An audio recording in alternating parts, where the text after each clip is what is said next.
Radio صدائے حریت جموں کشمیر سے اہم خبریں سنیے۔ بھارت میں مودی کی فسطائی حکومت کے دور میں مذہبی عدم رواداری نئی بلندیوں کو چھو رہی ہے اور ملک میں بی جے پی کے برسر اقتدار آنے کے بعد سے مسلمانوں، عیسائیوں اور نچلی ذات کے ہندوؤں پر مظالم میں کئی گنا اضافہ ہوا ہے۔ بھارت میں اقلیتوں پر ظلم و تشدد، انہیں ڈرانا دھمکانا اور ہراساں کرنا روز کا معمول بن گیا ہے۔ فسطائی مودی ملکی پالیسیوں کو ہندوتوا نظریے کے مطابق ڈھال رہے ہیں۔ مسلمان ہندوتوا فورسز کا سب سے بڑا ہدف ہے۔ بھارت میں متنازع قانون شہریت کا مقصد بھی مسلمانوں کو ان کی شہریت کے حقوق سے محروم کرنا ہے۔ ایودھیا جیسے فیصلوں نے بھارت کے نام نہاد سیکولر چہرے کو بے نقاب کر دیا ہے۔ انسانی حقوق کی بین الاقوامی تنظیموں اور عالمی برادری کو چاہیے کہ وہ بھارت میں مذہبی اقلیتوں کی حالت زار کا نوٹس لیں اور ان کے بنیادی انسانی حقوق کو یقینی بنانے کے لیے کام کریں۔ South Asia state of minorities نے بھی 2020 کی اپنی رپورٹ میں کہا ہے کہ بی جے پی کی قیادت میں بھارت کو اقلیتوں بالخصوص مسلمانوں کے لیے جہنم بنا دیا ہے۔ غیر قانونی طور پر بھارت کے زیر قبضہ جموں کشمیر میں بیج بہارا اور چسو اونتی پورہ میں بھارتی فوج پر 2 گرینیڈ حملے کیے گئے۔ بیج بہاڑا میں ایک CRPF اہلکار زخمی بھی ہوا۔ بعد ازاں علاقوں میں تلاشی کی کارروائی انجام دی گئی۔ بھارت میں کسانوں کا احتجاج وسعت اختیار کرتا جا رہا ہے۔ بھارتی سپریم کورٹ نے مودی حکومت کو متنازع زرعی قوانین کے نفاذ کو روکنے کا مشورہ دیا ہے۔ EU ڈسانفو لیب کی جانب سے درجنوں جعلی بھارتی NGOs، میڈیا گروپس اور جعلی تھنک ٹینکس کے ذریعے کئی سالوں سے پاکستان کو دنیا بھر میں بدنام کرنے کی سازش بے نقاب کرنے کے بعد آئرلینڈ میں بھی 3 ایسی جعلی نیوز سائٹس کا انکشاف ہوا ہے جس کے ذریعے بھارت نہ صرف پاکستان بلکہ چین کو بھی بدنام کرنے کی سازش کر رہا ہے۔ خبریں ختم ہوئیں۔ بھارت میں مودی سرکار کے آنے کے بعد شائننگ انڈیا کا خواب اب اس کے ماتھے کی کالک میں تبدیل ہو رہا ہے۔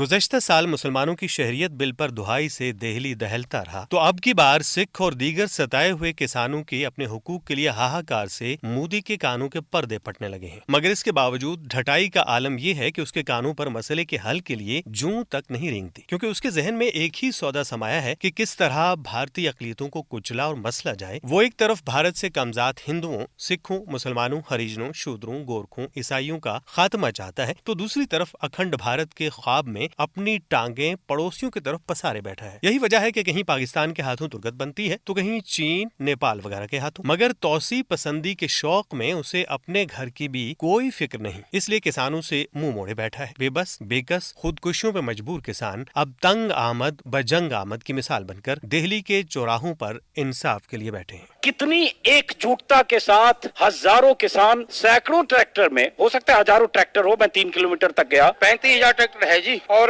40,000 کسان راجستھان سے بھی آ رہا ہے، 20,000 تو پہنچ گیا، اور کیرلا سے، کرناٹک سے، مہاراشٹر سے، UP سے، دونوں طرف ہائی وے کے 8 یا 10 لائن ہے ٹریکٹر، اور یہ کئی طرح کے جو کسان سنگٹھن ہیں وہ بھی ان کسانوں کو مدد کرنے کے لیے آ رہے ہیں۔ ہند حکومت ان کسانوں کو انصاف کے بجائے گولیوں، لاٹھیوں، آنسو گیس اور تشدد کے ذریعے اٹھانے کی خواہش مند ہے۔ اگر ایسا ہوا تو پھر یہ آگ دہلی سے بڑی دور تک پھیلتی نظر آ رہی ہے۔